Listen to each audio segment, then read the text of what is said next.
Saludamos al licenciado Juan Cubi, él es miembro de la Comisión Nacional Anticorrupción, Comisión Ciudadana. Licenciado Cubi, todos los ecuatorianos vemos con preocupación lo que está sucediendo en el país. La semana pasada fue crítica, una semana realmente que quisiéramos olvidarla, pero más que olvidarla, quisiéramos superarla. Esta semana continúa la saga ahora con lo que parece ser una reorganización integral de la Policía Nacional. ¿Cómo ve usted la situación general? Buenos días, Gustavo. Gracias por el espacio. Mire, yo veo que el gobierno está totalmente errático, ¿no? Tanto la convocatoria a consulta popular como la última decisión para resolver el tema interno de la policía, me parece que no ven más allá del inmediatismo, de la necesidad urgente. En el primer caso, de ver si compensa la baja de popularidad, la profunda crisis de identidad y de legitimidad que tiene el régimen en el caso de la consulta. Y la segunda es una respuesta, a mi modo de ver, más a la indignación y a la presión ciudadana, sobre todo expresada en redes. Pero no hay realmente una decisión estratégica de ver cómo se resuelve no únicamente el tema interno de la policía o de la escuela de la policía, sino el propio drama nacional de la violencia de género, que debería, al menos esperaríamos nosotros, otra propuesta, otra visión de parte del régimen. Me parece que no hay, como le digo, una mirada más allá del plazo inmediato. ¿Cómo ve usted, por otra parte, la designación de Juan Zapata como nuevo ministro del Interior? ¿Aporta esto a solucionar las cosas? Mire, el capitán Zapata, como se le conoce comúnmente en Quito, que lleva ya muchos años en este tema de la seguridad ciudadana, yo lo conozco a él desde hace muchos años, ha cumplido funciones, pero no sé hasta qué punto tenga él como que la formación, el conocimiento y la capacidad para manejar un Ministerio del Interior con una crisis tan profunda, sobre todo con una crisis de la institución policial. No hay que dar el beneficio de la duda, pero yo no lo veo a él, sobre todo porque no ha estado muy vinculado a la institución policial y usted sabe, Gustavo, que este momento requiere de una figura que tenga suficiente legitimidad y liderazgo al interior de una institución policial para tomar ciertas medidas drásticas para corregir estos problemas. Me parece que el capitán Zapata no está en esas condiciones. Se requiere alguien con una figura con autoridad moral, con credibilidad, incluso diríamos con empatía con la ciudadanía para que se convierta en un portavoz del régimen, que es otro de los temas en los que se viene fallando. No solamente los operadores políticos, son los rostros del gobierno. Patricio Carrillo asumió con un discurso bastante errático, frecuentemente criticado. Él deja ese espacio. También se ha evidenciado en toda esta crisis una ausencia total de la Secretaría de Derechos Humanos. ¿Podrá el nuevo ministro del Interior llenar en alguna medida ese vacío? Dudo, por lo que le decía Gustavo, es que a mí me parece que la falencia está en el mando general del Ejecutivo, es decir, en el presidente y en su grupo, digamos, de inmediato, de asesores, de colaboradores. No veo que exista una propuesta de mediano plazo para más o menos saber a dónde conducir al país. Me parece que lo de la consulta se sacaron, como se dice vulgarmente, del sombrero, de la chistera, para tratar de dar una respuesta a la crisis de identidad y de popularidad del régimen, pero eso no es suficiente para conducir un país. Y ahora tenemos el tema este de la crisis de la policía. De manera que mientras no exista una visión un poquito más estructurada y más estratégica, difícilmente un funcionario, un ministro, una secretaria, en este caso, por ejemplo, de Derechos Humanos, va a poder resolver las urgencias y las necesidades del país. Crisis de la policía que se da en medio de una gravísima crisis de seguridad en el país. A esto hay que sumarle eso.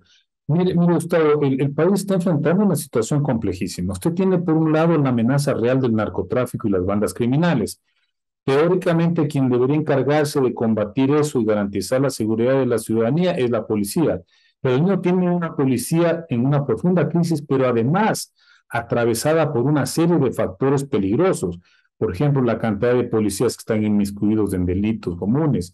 Esta imagen, por el caso del homicidio de la doctora Bernal y todo todo lo que está alrededor de eso, ¿no es cierto?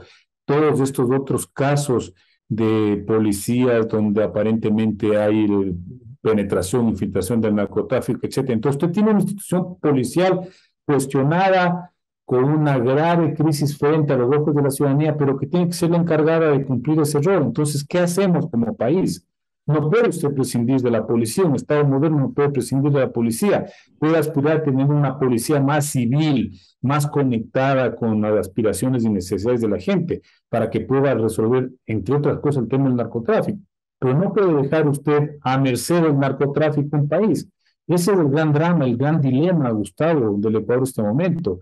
¿Cómo hacemos para tener una policía que realmente responda a esas necesidades desde una lógica de protección de la convivencia social, de apego a las aspiraciones y necesidades de la ciudadanía, de probidad, de transparencia, de honestidad, de efectividad, con estos otros elementos que están permeando, que están minando esa institución? Es bien, bien complejo el panorama, Gustavo. Y con otro eslabón muy importante de administración de justicia, de seguridad jurídica en el país atacado. Estas amenazas, intentos de asesinato, asesinatos a operadores de justicia marcan una situación realmente muy endeble de Ecuador. Sí, es una crisis en general de toda la institucionalidad y sobre todo la institucionalidad que se supone que tiene que asegurar la confianza ciudadana, seguridad desde la policía y seguridad jurídica. Y vemos que al menos de estas dos instancias de las que estamos hablando hay profundas falencias. Estas situaciones tan críticas pueden convertirse en un río revuelto. ¿Qué deberíamos de hacer los ecuatorianos, las instituciones ciudadanas ante una crisis tan grave desde el sector oficial? Gustavo, la crisis de este país es una crisis, entre otras, que está atravesada por la descomposición del sistema político. Y eso no es fácil resolverlo. Usted ve que los partidos tienen una deslegitimidad absoluta. La propia norma de representatividad ciudadana, es decir, la asamblea y las otras instancias de elección popular están atravesando también una profunda crisis de legitimidad. Entonces, el tema es cómo resolvemos esa relación entre la ciudadanía, la sociedad civil y la esfera de lo político, que es donde de alguna manera se toman las decisiones sobre los aspectos públicos. Eso no es simple, Gustavo. Tenemos una cultura democrática muy fragmentada, muy debilitada, y un sistema político en plena descomposición. Algo habrá que hacer. A mí me parece que si es que no se llega a un acuerdo de carácter nacional para más o menos definir cuáles son las condiciones fundamentales de la democracia, este país no va a tener salida de ningún tipo. ¿Qué papel, cómo incidirían en este mosaico tres aspectos importantes que están en marcha? Uno, mesas de diálogo que finalizarán dentro de 16 días, por lo menos en la primera etapa. Se entiende que habrá una continuación, pero será un momento de balances y reflexiones. El otro, el de las elecciones seccionales en marcha. Y el tercero, que usted lo tocó ya parcialmente, el de la consulta popular. Mire, el de las mesas de diálogo, yo espero con absoluta honestidad que salgan resultados básicos, fundamentales, que sirvan un poco para no solamente tomar decisiones y resolver ciertos problemas, sino para generar una especie, un proceso de entendimiento. Eso es lo que esperamos como país. Obviamente se requiere de la voluntad mutua de ambos actores, pero me parece un elemento importante que se haya cumplido al menos el cronograma de los 90 días y que se esté pensando en la posibilidad de que se continúen ciertos temas dialogando y tomando decisiones. Primer punto. Segundo, el tema de las elecciones, Gustavo. Yo creo que al margen de los resultados en términos de tiendas electorales, de ganadores o perdedores, me parece que esa es la parte epidérmica, superficial. El gran triunfador de las próximas elecciones, a mi modo de ver, va a ser el narcotráfico y las bandas criminales. Ese va a ser el gran triunfador de las elecciones seccionales, porque son los que están ya no solamente apostando a incidir en esos resultados, sino ya poniendo candidatos de manera directa. Y lo van a hacer en zonas, en territorios donde es conveniente controlar las autoridades en función del negocio, de la producción y la exportación y el tráfico de drogas y de otras actividades ilícitas. Eso creo que es lo más problemático y lo más amenazante para el país. Y respecto al tercer punto, la consulta popular, Gustavo, yo no entiendo cómo un gobierno que tiene menos del 20 o del 18% de aceptación, de popularidad, se arriesga a lanzar una consulta popular. En un país, Gustavo, donde todos sabemos que las consultas no se ganan por las preguntas ni por los contenidos, se gana por el nivel de aceptación o de popularidad del que convoca, en este caso el gobierno. Y con un elemento adicional, son preguntas que no generan el más mínimo entusiasmo en la ciudadanía, porque ni siquiera son preguntas que a usted le motivan a votar sí o no. Simplemente la gente dirá, si es del gobierno, voto en contra, y si los que están a favor del gobierno votarán sí, pero son preguntas intrascendentes. Conversando hoy día con otro periodista, yo le decía, mire Gustavo, eso es solo un ejemplo. Si el gobierno mañana llama y le dice a la ciudadanía, ¿está usted de acuerdo con que el gobierno cancele la deuda del IES? Tenga la seguridad de que va a tener un voto afirmativo de todo el mundo. Esas son preguntas que a la gente común y corriente sí le motivan para decir sí. O si mañana le dice vamos a elevar los impuestos para que la gente diga no, pero esas son las preguntas que apuntarían a la realidad concreta, cotidiana de la gente. Pero las ocho preguntas, yo creo que al común del ecuatoriano, de las ecuatorianas, poco o nada les motiva o les interesa. Y la otra consulta, que es posible que se realice la consulta del Yasuní.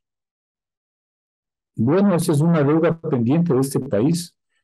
Por fin se demostró que durante el gobierno de Correa se manipuló a la instancia electoral, se burló la decisión y la intención ciudadana, se escamoteó un derecho fundamental a decidir sobre algo tan importante. Finalmente, a la larga, Gustavo, como siempre ocurre en nuestras sociedades, a la larga, la verdad brilló, la verdad salió a la luz. Se ve ahora cómo manipularon y metieron mano desde el poder durante el gobierno de Correa para impedir esta consulta. Ahora habrá que esperar que ese entusiasmo que generó, que esa viada, como digo yo, que tuvo esta iniciativa, obviamente se refleje si es que hay la convocatoria a las urnas y la gente pueda decidir. Claro, tenemos ahora un problema de fondo, es que ya el ITP está intervenido. Entonces eso tocará ver qué se hace en caso de que esa consulta, como yo creo, va a salir favorecida. En medio de todo esto, cuéntenos algo sobre qué temas viene haciendo un seguimiento o acometiendo la Comisión Nacional Anticorrupción. Gustavo, lo último que hemos presentado nosotros fue el tema del call center, una denuncia del call center, todo ese negociado que hay detrás del call center del 10. Pero una de las cuestiones que últimamente hemos hecho es insistir ante la Fiscalía para que se agiliten todas esas denuncias que hemos presentado en los últimos años y que lamentablemente no caminan, no avanzan, ¿no? Y que es penoso, ¿sí? Entonces, nosotros como comisión seguimos empeñados en, digamos, en ir investigando y sacando a la luz casos concretos. Sí, yo no suelo anticipar porque hasta que no tengamos nosotros ya una documentación, un caso para ser ya difundido y presentado, solemos no hacer ningún tipo de anuncio. De manera que nosotros como comisión seguimos cumpliendo nuestro cometido, Gustavo. Terminemos con los temas de minería y vialidad aquí en el austroecuatoriano, temas que no solamente están lejanos con respecto a las expectativas, sino que sobre todo en el primero, en el tema de minería y agua, hay una especie de antagonismo del gobierno nacional con respecto a lo que son intereses locales. Mire, eso es una cosa que ya es sorprendente, que ya entra en el plano ya del cinismo total. Estuve el otro día, no sé si usted vio que presentaron este informe que se llamaba La Verdad, finalmente sale a la luz una cosa así, ¿no? Sobre el estudio de Es impactos ambientales. exactamente en Quinzacocha, ¿no? Usted recuerda, Gustavo, que siempre se habló desde la parte técnica de esas consecuencias que tendría la intervención en Quinzacocha. Y los argumentos de las mineras que no existían estudios que lo demostraran. Bueno, ahí está el estudio, donde se demuestra técnicamente cuáles son las consecuencias fatales para el agua de consumo humano en Cuenca en caso de que se haga la perforación y la explotación minera en Quinzacocha. Hay de por medio una consulta que de alguna manera se sintonizó con esa preocupación, Yo lo que no entiendo es cómo es que sigue el gobierno no solamente insistiendo, sino las mineras siguen burlando la ley para intervenir en los páramos de Quinzacocha de una manera totalmente irresponsable y abusiva. Si hasta cuándo esperamos que las autoridades tomen medidas que de alguna manera están legitimadas por una decisión y una preocupación ciudadana? A mí, Gustavo, me parece inconcebible que ese tema que ya ha sido discutido, analizado y resuelto mediante una consulta popular siga siendo motivo de este tipo de artimañas y de operaciones fraudulentas, porque no hay otro nombre para decir esto de que ya están metiendo maquinaria y están haciendo una serie de intervenciones en los páramos de Quinzacocha. Queremos agradecerle por habernos acompañado. Gracias, Gustavo, a usted. Declaraciones del licenciado Juan Cubi, miembro de la Comisión Nacional Anticorrupción.